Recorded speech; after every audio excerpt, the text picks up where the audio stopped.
नमस्कार, सीमाज किचनमध्ये आपलं स्वागत आहे।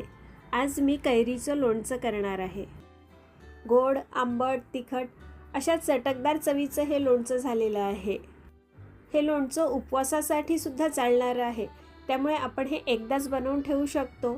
वर्षभर हे लोणचं अगदी सहज टिकतं।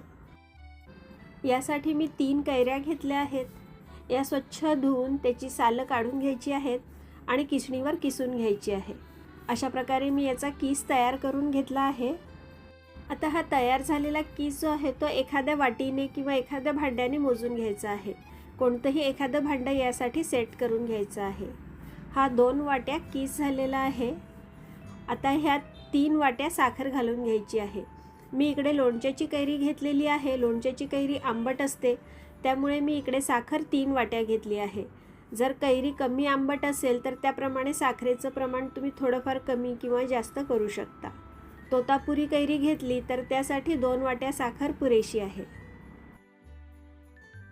यातच चवीप्रमाणे मीठ घालून घेऊ। 2 चमचे मीठ घेतलं आहे। आता साखर आणि मीठ चांगलं एकजीव करून घ्यायचं आहे आणि हे मिश्रण झाकून ठेवायचं आहे।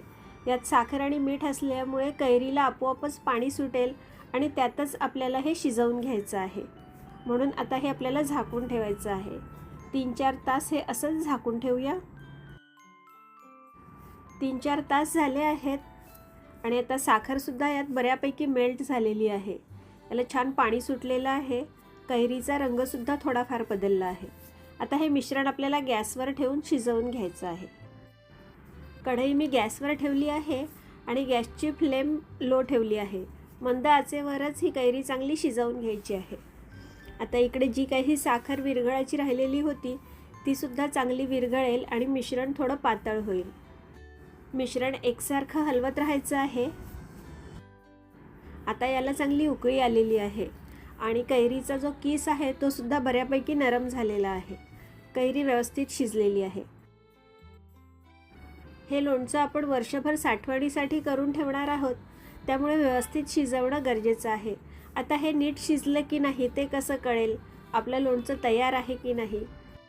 यात जो साखरेचा पाक झाला आहे तो चमच्यामध्ये अशा प्रकारे घ्यायचा आहे। जरा थोडं गार होऊ देऊया आणि नंतर अशा प्रकारे आपल्याला बघायचं आहे। याचा एकतारी पाक व्हायला हवा।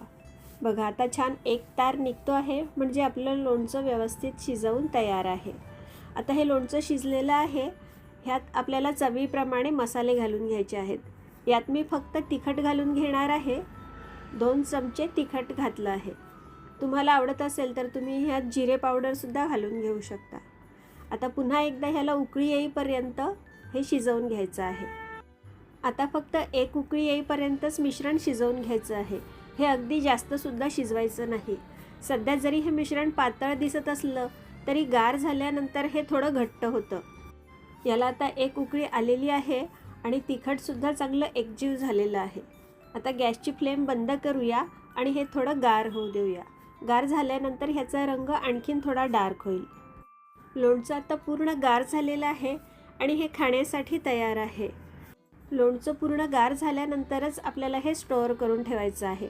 आता हे लोणचं करताना आपण ह्यात कुठेही पाण्याचा वापर केला नाही, त्यामुळे हे लोणचं वर्षभर सहज टिकतं।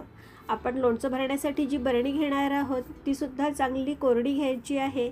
उन्हात थोडी सुकवून घ्यायची आहे आणि नंतरच ह्यात लोणचं भरून घ्यायचं आहे।